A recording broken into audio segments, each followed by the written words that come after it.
ஓம் சாந்தி. இன்று அறிவோமா ஆன்மீகம் பகுதியில் தனக்குள்ளே நேர்மறையை வெளிப்படைய வைத்தல் என்கிற தலைப்பின் முதல் பகுதியை பார்க்கலாம். நேர்மறை என்பது நம்முடைய உண்மையான இயல்பாகும்.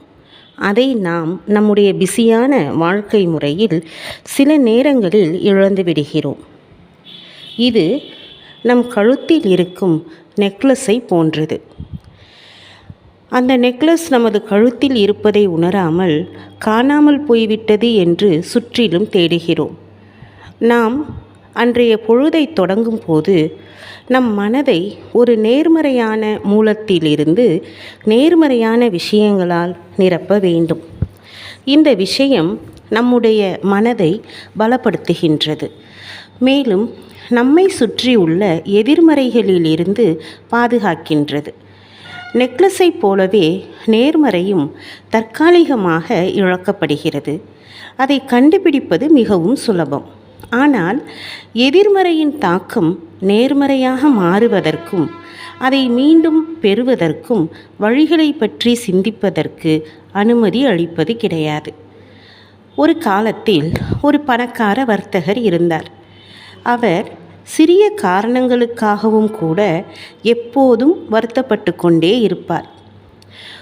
ஒவ்வொரு நாள் காலையிலும் அவர் நேர்மறையாக இருக்க வேண்டும் என்று முடிவு செய்வார். மேலும் அவர் எதிர்கொள்ளும் எந்த ஒரு கடினமான பிரச்சனையிலும் தனது மனதை பாதிக்க விட மாட்டேன் என்று தனக்குத்தானே உறுதியளிப்பார். ஆனால் அவர் தனது தொழில் அல்லது வியாபாரத்தை தொடங்கும் போதே அவருடைய வேலையின் சிக்கலான தன்மையின் காரணமாக அவர் ஏதாவது ஒரு பிரச்சனைக்கு இரையாகி விடுவார். இந்த பிரச்சனைகள் வேலையிலேயே இருக்கும், அல்லது அவர் கையாண்ட பணத்தின் மூலமாக இருக்கும், அல்லது அவரது பணி கூட்டாளிகளிடமிருந்தோ, சில நேரங்களில் அவருடைய சொந்த மனதால் உருவாக்கப்பட்ட பிரச்சனையின் மூலமாகவோ அவருக்கு பிரச்சனைகள் எழும். கஷ்டங்களுக்கு எளிதில் அடிபணியும் மனதை ஒரு சிறிய பிரச்சனையின் வடிவத்தில், அதாவது ஒரு சுண்டெலி நுழைந்து வீடு முழுவதும் குழப்பத்தை ஏற்படுத்தும் அந்த நிகழ்விற்கு ஒப்பிடலாம். வீட்டின் உரிமையாளர் அந்த சுண்டெலியை அகற்றி எல்லாம் சரியாகிவிட்டது என்று நினைக்கும் போது ஒரு பூனை உள்ளே நுழைந்து விடுகிறது. அதை தனது வீட்டிலிருந்து வெளியேற்றும் முயற்சியில் வீட்டின் உரிமையாளர் மும்முரமாக ஈடுபடுகிறார். பூனையை தொடர்ந்து நாய் நுழைகிறது. நாள் முழுவதும் வீட்டின் உரிமையாளர் இதிலேயே செலவிடுகிறார். இந்த கதையின் நீதி என்னவென்றால், குழப்பத்தில் இருப்பவர் குழப்பங்களையே ஈர்க்கிறார். அதை அவர் துரத்துவதற்கு முயற்சி செய்கிறார்.